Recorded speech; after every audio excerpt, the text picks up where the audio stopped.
दोस्तों नमस्कार। कांग्रेस को एक बार फिर से पुनर्जीवित करने के लिए राहुल गांधी जी तोड़ प्रयास कर रहे हैं। पिछले 1 वर्षों में हमने देखा कि किस तरीके से उन्होंने देश भर में यात्राएं की और उसका थोड़ा बहुत परिणाम भी लोकसभा के चुनाव में देखने को मिला, जब उनकी सीटें दुगनी से भी ज़्यादा होकर पिछली बार की तुलना में 99 पर पहुंच गई और उन्हें एलओपी यानी लीडर ऑफ अपोजिशन का पद भी मिला। ये चीज़ तो ठीक है, लेकिन जिस तरीके से कांग्रेस की कुछ राज्य सरकारें काम कर रही हैं या जिस हिसाब से कांग्रेस का संगठनात्मक ढांचा काम कर रहा है, क्या राहुल गांधी कुछ कर पाएंगे? दोस्तों, ये सवाल आज बहुत ज़रूरी इसलिए है क्योंकि गिने चुने 3 प्रदेशों में कांग्रेस की सरकारें हैं। महत्वपूर्ण जो राज्य हैं उसमें कर्नाटक है, तेलंगाना है, हिमाचल प्रदेश है और किसी ज़माने में मध्य प्रदेश और राजस्थान जैसे राज्यों में जो कांग्रेस थी वो बहुत मजबूत थी। तो आज मैं आपको कांग्रेस से जुड़ी 2 दिलचस्प कहानियां सुनाता हूं, 2 घटनाएं सुनाता हूं, 2 फैसलों को सुनाता हूं, जिसे सुनकर आप अंदाज लगा सकते हैं कि कांग्रेस की सरकारों का या कांग्रेस के संगठन का काम करने का जो तरीका है, क्या उससे बड़े पैमाने पर राष्ट्रीय स्तर पर, राज्यों के स्तर पर कांग्रेस को कोई फायदा होगा। पहली घटना कर्नाटक से है।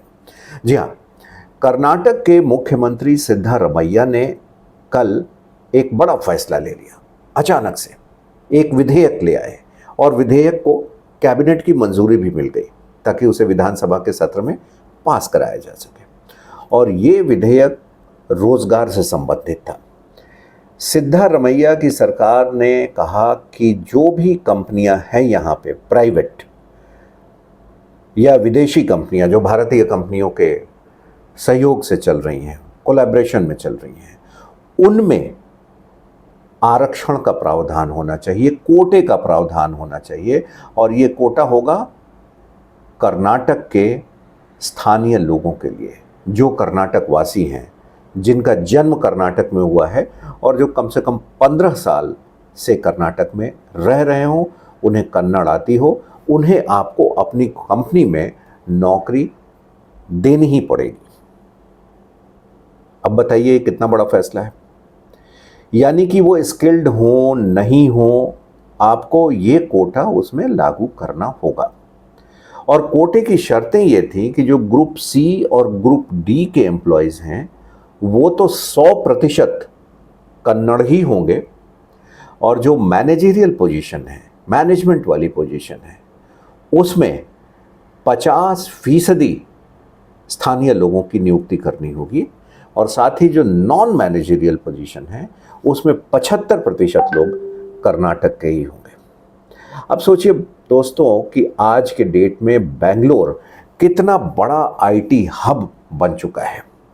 वहाँ पे तमाम मल्टीनेशनल्स कंपनियां हैं। इसमें देश भर के लोग काम करते हैं, इसमें विदेशों के लोग काम करते हैं, और ये वो लोग हैं जो स्किल्ड हैं, जिनकी वजह से भारत का नाम हुआ है, जिनकी वजह से कर्नाटक, बेंगलोर का नाम हुआ है।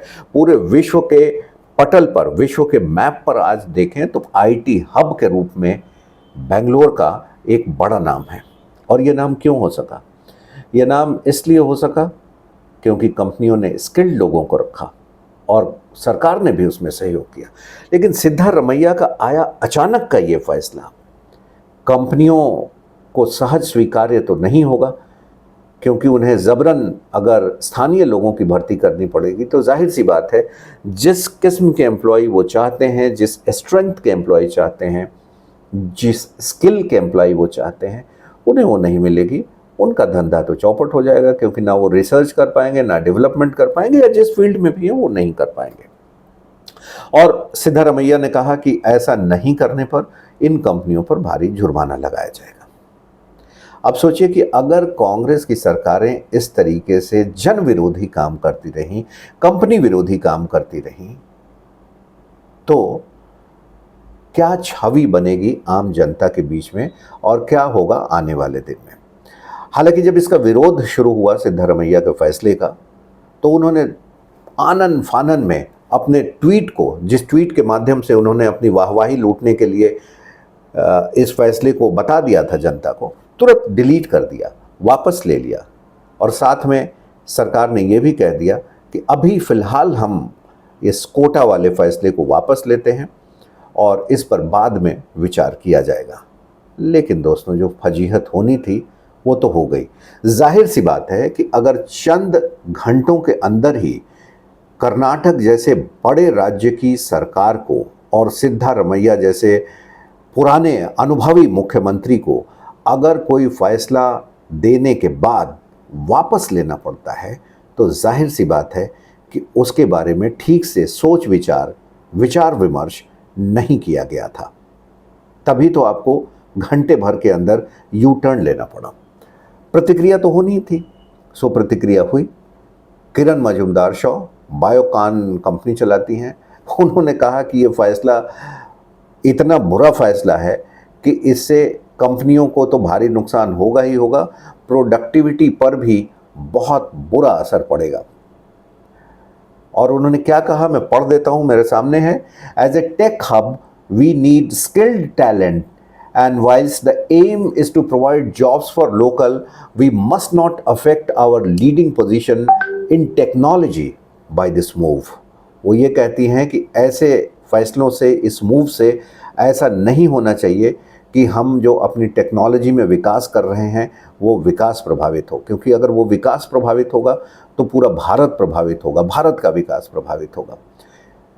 इसके बाद व्यवसायी हैं टीवी मोहनदास पै, फोर्सेस में भी थे, वो आए और उन्होंने भी कहा कि स्थानीय लोगों के लिए कोटा अनिवार्य करने की बजाय कौशल विकास पर सरकार को जोर देना चाहिए, लोगों को ट्रेन करना चाहिए, इस पर धन खर्च करना चाहिए, उन्हें प्रशिक्षण देना चाहिए। मतलब कुल मिलाकर और भी व्यवसायी आए, और भी उद्यमी आए, और भी इंडस्ट्री बॉडी आई और उन्होंने सरकार के फैसले की ज़बरदस्त आलोचना की। तो अगर यही कांग्रेस के काम करने का तरीका रहेगा बाकी के राज्यों में भी, तो दोस्तों आप सोचिए कि राहुल गांधी जो मेहनत कर रहे हैं, क्या उस पर ये पानी फेरने का काम नहीं है? ये तो हुई सरकार और गवर्नेंस की बात। अब आते हैं कांग्रेस का संगठन कैसे काम कर रहा है। मध्य प्रदेश में कांग्रेस का संगठन इस समय बिखरा पड़ा हुआ है। 2 दिन पहले वहाँ महिला कांग्रेस की बैठक थी और महिला कांग्रेस की जो बैठक थी, उस बैठक को नाम दिया गया था एकजुटता बैठक। लेकिन जानते हैं दोस्तों, उस बैठक में दरअसल हुआ क्या? कांग्रेस की महिला विंग की जो राष्ट्रीय अध्यक्ष हैं अलका लांबा, वो उस बैठक में पहुंची और राज्य महिला कांग्रेस की जो सदस्य थीं, जो पद पर बैठी महिलाएं थीं, वो भी पहुंची। वहाँ की एक महासचिव हैं, नाम है मधु शर्मा। मधु शर्मा और अलका लांबा के बीच सिर्फ तू मैं ही नहीं हुई इस एकजुटता बैठक में, बल्कि ऐसे शब्दों का आदान प्रदान हुआ कि आपको सुनकर हंसी भी आएगी और कांग्रेस के काम करने के तरीके पर खींच भी आएगा। मधु शर्मा ने पूछा कि अगर हमारा नाम इस सूची में है ही नहीं तो आपने मुझे बुलाया क्यों? क्या जूते मारने के लिए बुलाया? इस पर अलका लांबा का जवाब आया कि कौन है ये महिला जो अपने को महासचिव बता रही है? यहाँ तो पद ऐसे ही बांट दिए गए हैं, इसको जूते मारकर ही निकालो। ये अलका लांबा के शब्द थे। अब वो महिला भी चढ़ गई। मधु शर्मा जो वहाँ राज्य महिला कांग्रेस की महासचिव हैं, उन्होंने कहा कि अगर किसी की औकात है तो मुझे जूते मार के दिखाए। और दोस्तों, ये बात बढ़ते बढ़ते बढ़ते इतनी दूर तक पहुंच गई कि महिला कांग्रेस की जो बैठक एकजुटता जिसको नाम दिया गया था, दरअसल वो पहले से भी ज़्यादा बिखर गई। खबर बाहर तक पहुंची, बीजेपी ने भी इस पर चुटकी ली, लोगों ने मुद्दा बनाया।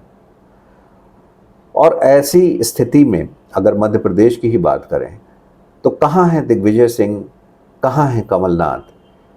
ये सब नेता जितने हैं ना, बहुत दिन पहले से ही वर्क फ्रॉम होम को फॉलो कर रहे हैं। कोरोना तो बाद में आया, लेकिन कांग्रेस के जो ये नेता हैं वर्क फ्रॉम होम को फॉलो करते हैं बहुत दिन से। और स्थिति देखिए, तो ये सवाल बहुत गंभीर है कि क्या अकेला चना भाड़ फोड़ सकता है? क्या अकेले राहुल गांधी के एफर्ट से कांग्रेस में नई जान डाली जा सकेगी? सवाल बहुत गंभीर है। हमने आपको दो उदाहरण दिए, कर्नाटक सरकार के फैसले का और एक मध्य प्रदेश में हुई कांग्रेस के संगठन महिला कांग्रेस की बैठक का। दोनों ने अपनी फजीहत सर्वव्यापी तौर पर पूरे देश में कराई है। दोस्तों, आप टिप्पणी में ज़रूर बताएं कि क्या कांग्रेस ऐसे ही काम करके आगे जाएगी या इसमें किसी बदलाव की ज़रूरत है। हमें देखने के लिए बहुत बहुत धन्यवाद। नमस्कार।